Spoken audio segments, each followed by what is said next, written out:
What's going on, everybody? Welcome back. Welcome back. It's another classic modified edition of the Cloud Chronicles. What's going on, man? I'm your host, Johnny Blaze. I got a special guest joining me today. I want you to give a big round of applause. Welcome to the show.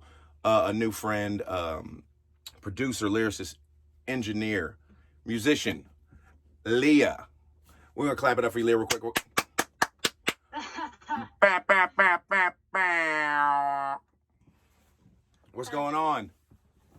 Not too much. What's going on with you? Oh, nothing. Just chilling, man. The weather is actually, we were talking about weather just a minute ago.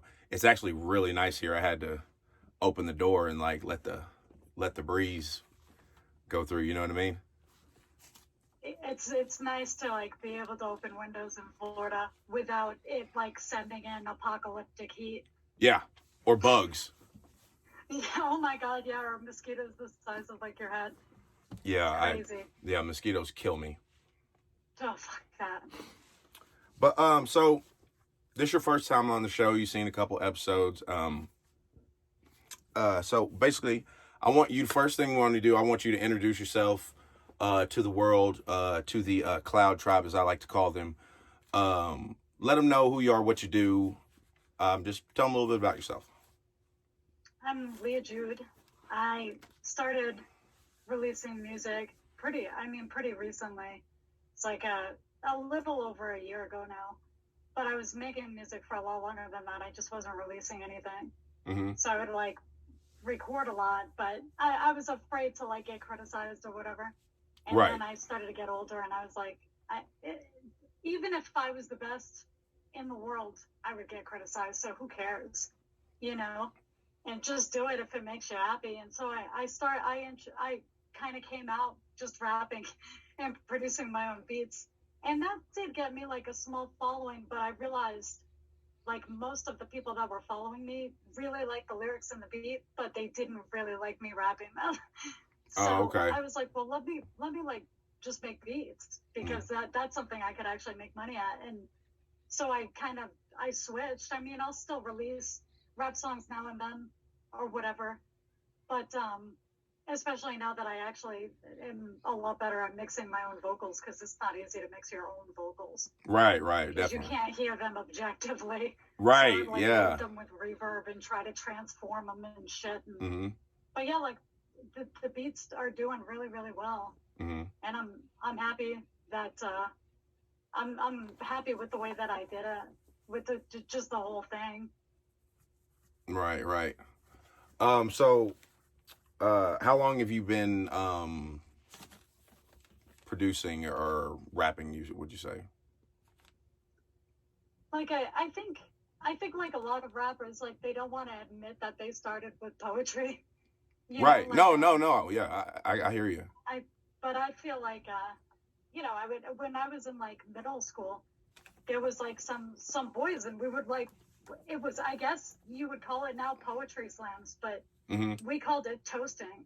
And we would just see if we could, how long we could go. Just we wouldn't have written them down, but we would do like little things where we would have written stuff. And that's pretty much because we didn't have the ability to make any beats or anything like that. Like, right. So there was never any music. So, we would work on our flows and stuff, but alone, when we were together, we would just like do these like poetry slam things.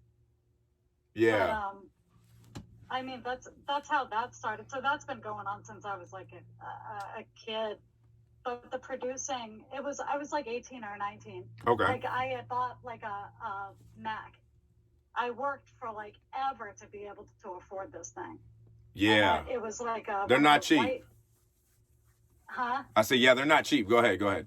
Oh my God, yeah, it was like $1,100, and this was like way back in the day. And yeah, I started messing around with GarageBand.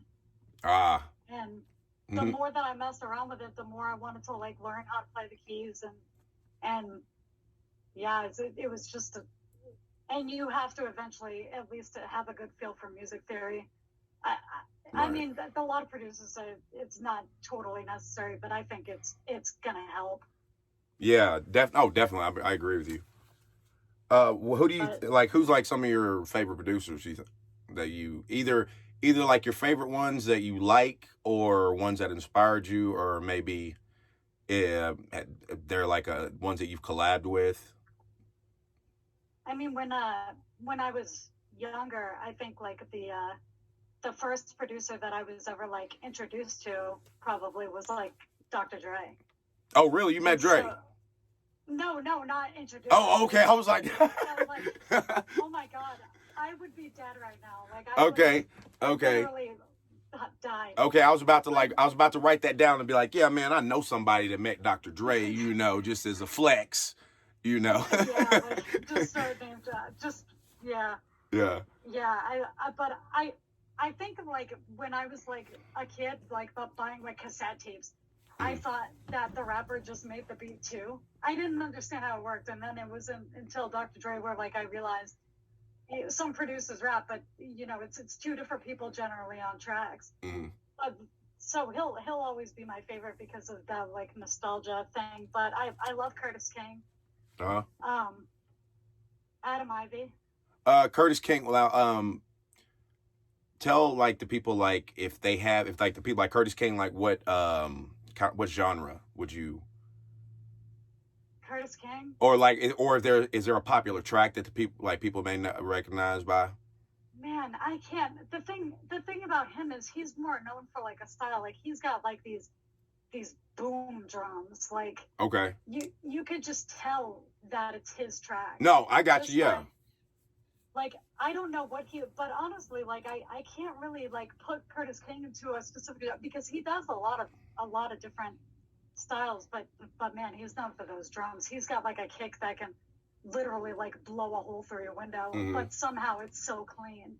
Right. And I like started I had heard some of his beats, and I realized like I was listening to him on like Spotify or something, and then I realized he was on YouTube, and I was like, oh, I wonder like what his personality is like, because you wonder when you start to like somebody's music, like you start to get curious, like who is it? Yeah. And he's just the coolest dude. Like he like just kind of helps you through being a producer, especially one that's new. Right. Just how all this shit works, and how to not get stiffed and everything else. Right. But yeah, he's a cool dude. Yeah, they say that you don't want to meet your heroes, Yeah, and I feel like that's true. Mm-hmm. But I feel like Curtis King would actually be a cool dude to hang out with, though. Yeah. No, I agree. Who knows? Yeah, I agree. Because I mean, they only say that because they could shatter that hero image that you have of them. You know what I mean, in your mind. It's happened a little bit because when I first came in and I started talking to like every single producer that I could find, like on Instagram. I would like go down and like every single like I'd search beats and hashtags and just go through every single producer because I wanted, especially at the time when I started actually releasing, I'm like, is this shit even any good? Mm-hmm. Like, do you have any pointers? And they would help me through like EQing it better and well, right now, everybody wants like little pump type beats, so you might want to try to sound like this or sound like that. And, like the help was like crazy, but I did notice as time went on with some of these relationships that they were doing some things, that I didn't really agree with. Right. So it was kind of like that same concept of like, I idolize these guys, and I still idolize most of them, but there was just a few where it's like, oh, you do that or you use that. Yeah. Yeah. It's not because I mean, I'd like to be like a quarter as good as some of these guys are, but it's just like, it's kind of like your morals aren't my morals. You know what I mean? No, I know exactly what you're saying. Since I started doing this, I follow all type of content creators that I like, just same thing you were basically saying, trying to like just watch and, soak up game from afar. And, I've shot messages to some of them have responded, some of them haven't, but yeah, I completely can relate to that point you were making. I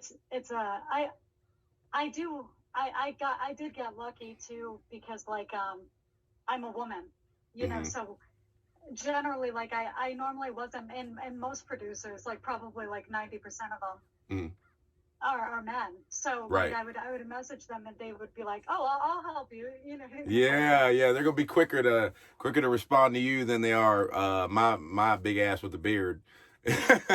Yeah, and I mean, it did work in my favor because like a lot of the help, like you can't like put a price on some of just like the help that I got. Mhm. The only reason that I'm able to even sell beats now is because of that help.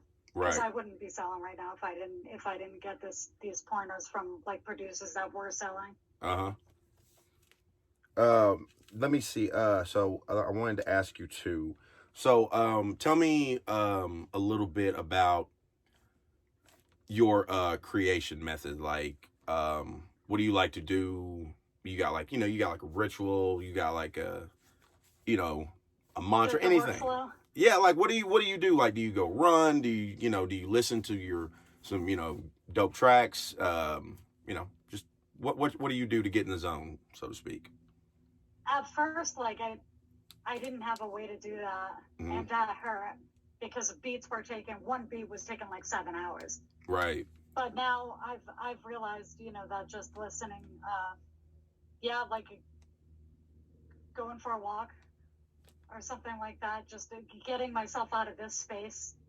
Yeah, I spent so much time in these four walls, and sometimes you just need a change of scene, or I just need a change of scenery. But I think that the thing that if I'm like really stuck on a melody, Hmm. like and I'm getting like really frustrated Right. just listening to music.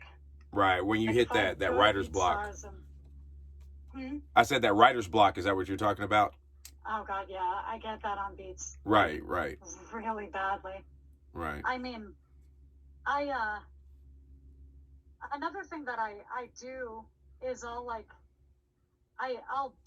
I get emailed, and the more like followers that I get and things like that, like people send me beats. People also send me like free loop packs, and sometimes like I'll open up one of the packs and like drag a loop into the DAW and be like, uh, you know, can I get any? So I'll kind of build a beat around the loop and then take the loop out, Right. if that makes any sense, No, that does. because you can kind of create your own thing around that person's loop because it just gives you ideas for Hmm. something else that you can do. And that's another thing that I do kind of when I'm stuck. So Yeah. those loop packs, it's funny because it's I never thought that those were going to come in as much handy as they did, because it was like, I'll never use those. Right. But yeah, like you end up, otherwise you're going to be sitting there forever, Yeah. trying to think of something. Yeah. Yeah. I can relate. I usually like I'll put on either something funny or I'll watch like some of my favorite podcasts maybe, or I have episodes saved that like really made me laugh or really inspired me that just kind of like I was watching that and it just like my brain was just like bam bam bam, you know what I mean? So but Yeah, I know that's true. yeah, like when you That's hear a song and you're like, man, I would have taken this out and put my little this there, you know? yeah, I said that, and like I don't remember who I was talking to, but yeah, that was when I realized. I think you probably had that too. Like, do you remember like when you were a kid? Hmm. And you probably assumed everybody did that too. Like I remember, like as a kid, I would listen to music and be like, "Oh, this would have been so good with like a more powerful drum, Yeah. or like a this or a that." And then I Yeah. realized as an adult, like that's not how a lot of people listen to music. Mm-mm. Yeah. They're mainly just like sitting back and enjoying it for, you know, the sonic, the melody, what the song, for just purely the song. Oh And yeah, your first initial thing is you're breaking down everything you've heard. Like, okay, I hear this here, I hear that here, this is overlapping here, and then this is coming in here, and then this is fading in, and like your brain's operating like that. And now when I watch these shows and these podcasts, everything pops up from like the credit to how it opens up to how it pans to what they're saying, how they're saying it, in what order, you know, what they have set up here. Like it just, like it's like my head is like, I'm like, maybe they're like looking just everything, and you know what I mean? Oh yeah, I mean, it's almost like analysis paralysis. Yeah. Because, I mean, especially if you're watching something that's working Mm-hmm. or listening to something that's working, and Mm-hmm. it's like, what, you know, because there's times when you don't even like it, but millions of people do. Mm-hmm. So then you have to look at it through, okay, well, what are they seeing that I'm not seeing? Because if they're seeing something I'm not seeing, that means I'm missing something in my own content, because I'm just refusing to see it because I don't like this person, or I don't like this, podcast, or I don't like this song or whatever. Right. And I do think it's important to watch people's. I mean, if it's successful and you don't like it, it's almost more valuable to watch that stuff, because obviously you might be the minority on Right. the people that don't like it, you know. Right. Right. Yeah, you kind of like, you're watching it to like dissect, like, you know what I mean? Maybe I missed something. Let me Like, let me see what they're seeing. Right. Yeah, what are they seeing that I'm not? Like I'm, you know. Sometimes I think that we put blinders on because we're already going into something already biased. Right. Either because of our own personal taste, or because of jealousy, or whatever. Right. Because I know that happens to me all the time. It's like, human nature. Yeah, I get, and it's stupid too, because it's like, dude, this guy's been releasing for 10 years and you hate him because you're jealous. Right. Like, you haven't put in that kind of freaking dedication. Like, he didn't wake up with 500,000 followers or subscribers. Like or subs. He worked just like you're doing now, so yeah. It's like, but it is human nature just to be like, oh, fuck that guy. I mean, you like who you like, and you don't like who you don't like sometimes. That's just what it is. And they might be, like, as big and popular as Michael Jackson is, a lot of people don't like Michael Jackson. Oh, they're just crazy. Well, see, there you go. I'm with you on that, but there is you'd be surprised, like, there's millions of people that don't like Michael Jackson. I mean, it's just crazy, But anyways, yeah. So do you have like any projects you're working on right now, or is there something that you've released already here recently or upcoming you want to talk about? I've been doing I talked about it yesterday in like it was like one of those shameless trying to get people to go to my DistroKid link. Okay. And also like the YouTube channel, but I have been releasing the beats to like, I learned that like, because I was only making money off of the beats with beat sales. Right. And that can get dry. Like I can have like a week where it's like back to back to back to back, and everybody's like, oh, I'll take that one, I'll take this one, and then, oh, can you just offer me an exclusive on this one? I just want it. And then weeks where no one like even listens to anything, and so I was like, I need something else, like something that's actually steady. Mm-hmm.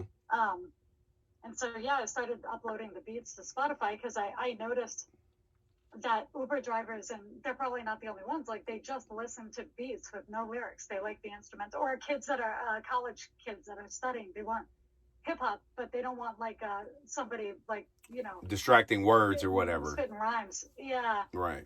And I was like, some of my beats don't even sound like freaking hip hop, and those like that was another producer had given me that kind of, he was like, some of your shit, it's just, he's like, it's not going to sell because it's too cinematic.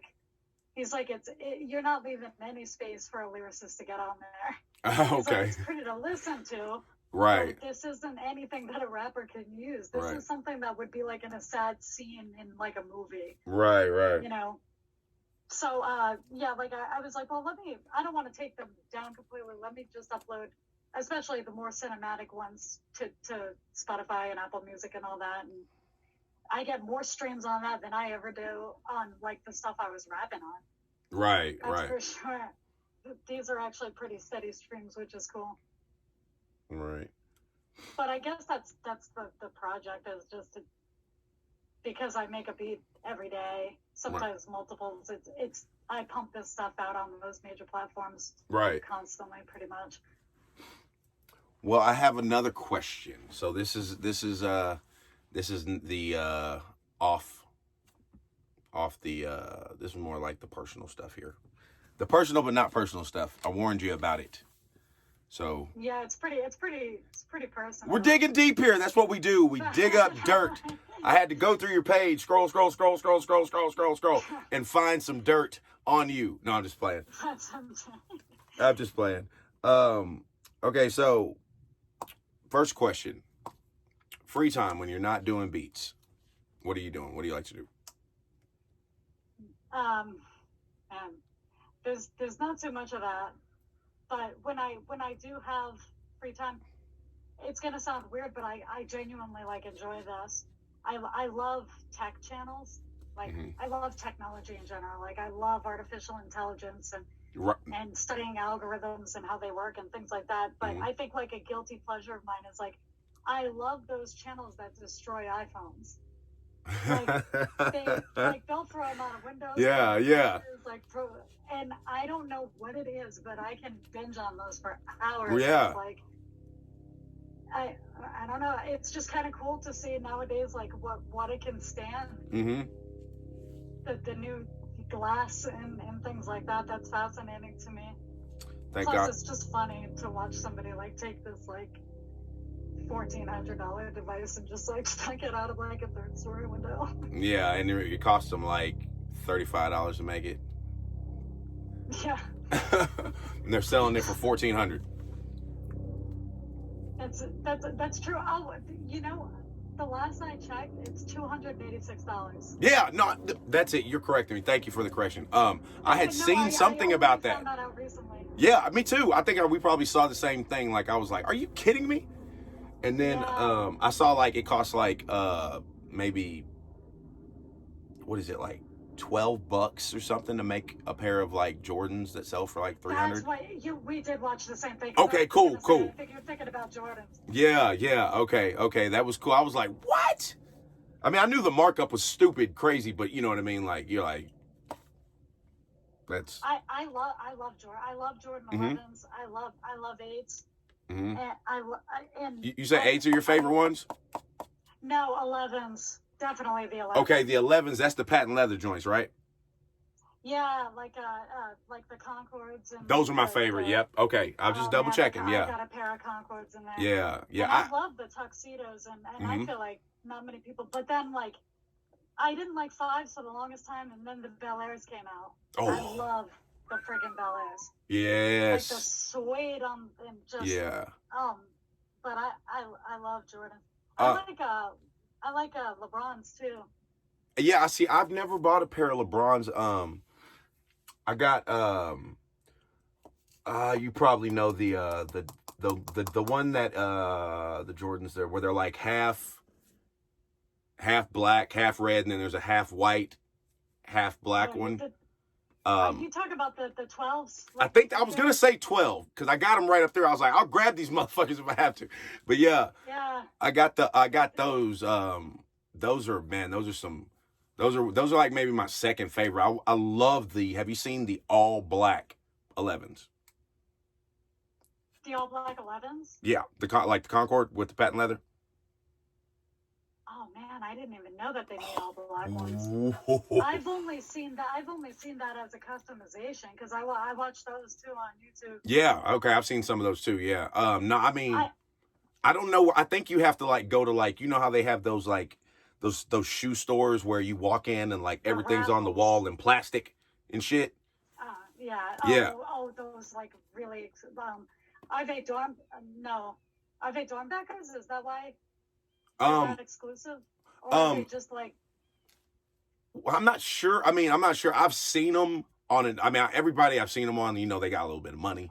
But the person I saw, Carlos Miller from the 85 South Show, it was like a behind the scenes thing, and the guy whose shop that he bought them from was there, and he showed the shoes. You know, he like had them in his hand, and he was like, "Yeah, man, you know, this dude here will hook you up." He kind of like gave him a little 20-second commercial type thing. You know what I mean?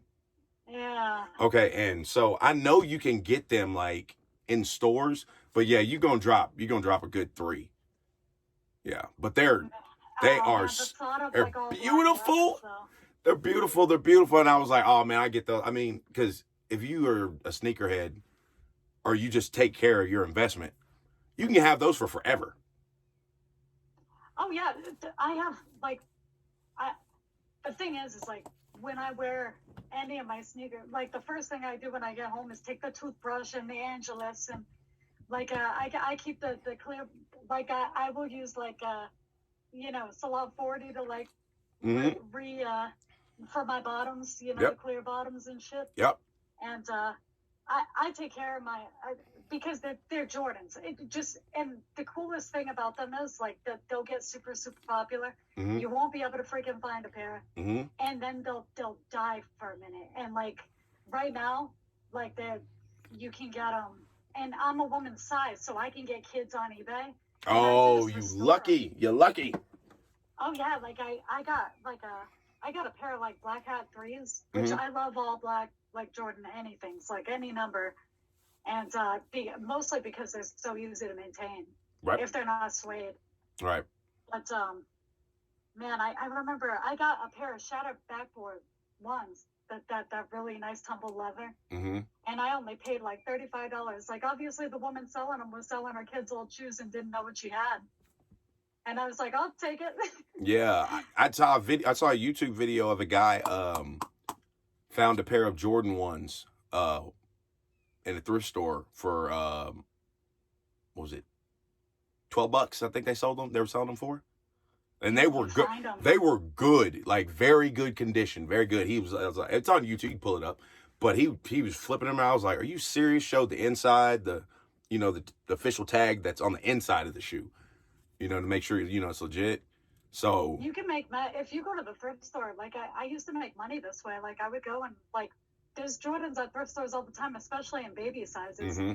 And those are so easy to restore. Mm-hmm. And parents will buy those because nobody wants to spend $150 or so on a shoe that's going to fit their kid for 12 minutes. There you go. So like I would sell them on eBay and like for $50 or whatever, sometimes like even 20 because I got them for $5.